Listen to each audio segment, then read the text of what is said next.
আবু আব্দুল্লাহ নামক একজন জমানার সবচেয়ে বড় তাবিঈ, যার কথা তিরমিজি শরীফের 3 নম্বর পৃষ্ঠার মধ্যে আইছে। সুবহানাল্লাহ বলেন। যার কথা তিরমিজি শরীফের মধ্যে আছে, নবীর জমানার মানুষ নবীকে দেখে নাই, সাহাবীদের দাওয়াত পাইয়া মুসলমান হয়ে গেছে। নাম তার আবু আব্দুল্লাহ। তার বাড়ি হইল, তার বাড়ি থেকে নবীজির মদিনা 8 দিনের মাসাফা, অর্থাৎ 8 দিন সফর করলে সে মদিনায় আসতে পারবে, অনেক দূরে তার বাড়ি। সে ইসলাম কবুল করছে, সাহাবায়ে কেরামদের মাধ্যমে ইসলাম কবুল করছে, কিন্তু নবীরে দেখে নাই। আর নবীরে না দেখলে সে কিন্তু সাহাবী হইতে পারবে না, ঠিক কিনা জোরে? তখন সাহাবীরা বলে, আবু আব্দুল্লাহ রে, ইসলাম কবুল করছো, যাও যাও পয়গম্বরে দেখা আসো। আবু আব্দুল্লাহ বলে, আগামীকাল যাও মনে। আগামীকাল বলে যাও, বলে আবার আগামীকাল যাবো। এইরকম করতে করতে কয়েকদিন কয়েক মাস চলে গেল। হঠাৎ করে এলাকার লোকেরা, সাহাবায়ে কেরামরা বলে, তুমি তো ইসলাম কবুল করছো, এখনো পর্যন্ত সাহাবী হইতে পারো নাই, যাও যাও পয়গম্বরের চেহারা দেখতে দেরি, আসহাবী কান্নুজুম, আকাশের তারকা হয়ে যাইবা। নবী বলে, আমার প্রতিটা সাহাবী আকাশের তারকার মতো, আমার কাছে গোল্ডের মতো, আমার একটা সাহাবীও জাহান্নামের মধ্যে যাবে না।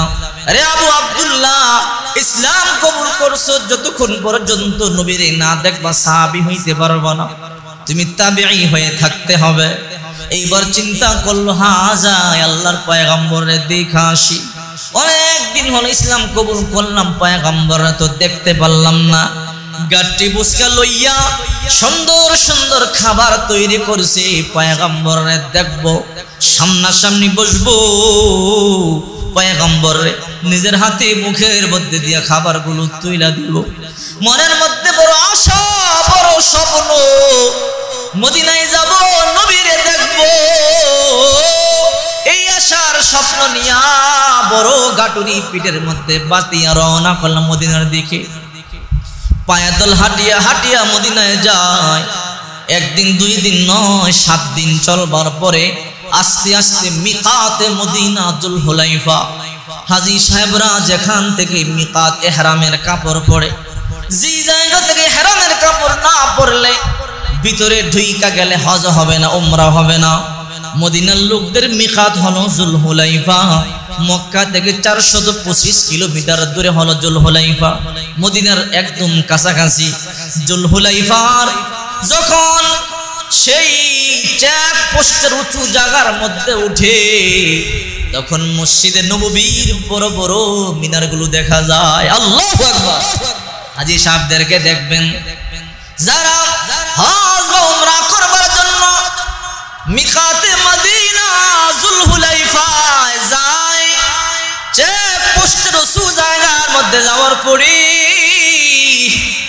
যখন মসজিদে নববীর উঁচু উঁচু পিলারগুলো নজরের মধ্যে পড়ে, হাজী সাহেবরা চিৎকার শুরু করে, চোখের পানিগুলো সারিয়া কান্না শুরু করে। এই তো মদিনা, যার স্বপ্ন, যার আশা মনের মধ্যে বেঁধেছি, 50 বছর 40 বছর মদিনায় যাব, রওজায়ে আতহারে পাক দেখব। এই তো সেই মদিনার গম্বুজগুলো দেখা যায়। একটু সামনে যখন যায়, মসজিদে নববীর গ্রিন যে সবুজ গম্বুজটা আছে দেখা যায়, তখন ধরে রাখা যায় না, বাসের মধ্যে লাফালাফি শুরু হয়ে যায়। সারিয়া দাও, আমি নাইমা দৌড়ায় পয়গম্বরের কাছে চলে যাই। এই তো আমার নবী, এই গম্বুজের নিচে শুয়া ঘুমায়। পয়গম্বরে যদিও না দেখতে পারি, রওজায়ে আতহারে পাকের সামনে মনের কথাগুলো তো বলতে পারবো। একটা হাজী নাই যে হাজী চোখের পানি সারিয়া কান্না করে না। একাধিকবার মদিনা মক্কা যাওয়ার কারণে অভিজ্ঞতাটা হয়েছে, নিজের চোখে দেখছি। কিছু কিছু হাজীদেরকে দইরাও রাখা যায়, বুকের মধ্যে থাবড়ায়। নবী নাই, গিয়ে আমি কারে দেখব? আবু আব্দুল্লাহ 7 দিন হাইটা হাইটা নবী দেখবি। মিকাতে মদিনা জুলহুলাইফায় যখন আসছি আর একটু সামনে গেলেই তো মদিনাতুল মুনাওয়ারা, আমি আমার নবী দেখব। নবীর সামনে বইসা নবীর মুখের মধ্যে সুন্দর কইরা খাবারগুলো রান্না বান্না করে আনছে। এই খাবার নবীর মুখের মধ্যে খাওয়াবো, নবীরে দেখবো, নবীর ভালোবাসা নিব। কত আশা স্বপ্ন নিয়ে মিকাত পর্যন্ত জুলহুলাইফা পর্যন্ত আসলো। আসবার পরে রেস্ট করলো, ক্লান্ত পরিশ্রান্ত 7 দিন হাঁটিয়া হাঁটিয়া আসছে। হঠাৎ করে তাকাইয়া দেখি বিশাল বড় একটা সাদা পাগড়িওয়ালাদের কাফেলা আসতেছে। সবার মাথার মধ্যে পাগড়ি, মুখের মধ্যে দাড়ি। আবু আব্দুল্লাহর বুঝতে বাকি নাই, এরা নিশ্চয়ই মদিনার মানুষ, এরা নিশ্চয়ই আমার নবীর কাছ থেকে আইছে, এরা মনে হয় নবীর সাহাবা। আবু আব্দুল্লাহ দাঁড়াইয়া সালাম দিয়া বলে, তোমরা কারা গো? তোমরা কি আমার নবীর মদিনা থেকে আইছো? বলে, হ্যাঁ আমরা নবীর মদিনা থেকে আইছি। বলো না আমার নবীরে দেখতে কেমন? তুমি তো আমাদের নবীরে তোমরা দেখছো, সামনে থাইকা কথা বলছো, নবীরে দেখতে কেমন, নবীর কথা কেমন, নবীরে হাতে ধরলে স্পর্শ করলে কেমন লাগে? বলো না। আমি 7 দিন হাইটা হাইটা আইছি নবীরে দেখবার জন্য। আমার গাডুরের মধ্যে নবীর জন্য কত সুন্দর সুন্দর খাবার। আমি যাব আমার নবীর সামনে বসবো, আমি নিজের হাতে আমার নবীর খাবারগুলো খাওয়ায়া দেব, নবীর হাতটা ধরবো, বুকটা নবীর জান্নাতি বুকের সাথে মিলাবো। বলো না নবীরে দেখতে কেমন লাগে? এই কথা বলে প্রতিটা হাজি, প্রতিটা সাহাবী চোখের পানি সারিয়া কাঁদতেছে। আবু আব্দুল্লাহ, তোমরা কেন কান্দো? আরে তিরমিজি শরীফের হাদিস, তোমরা কেন কান্দো? বলে, আবু আব্দুল্লাহ রে,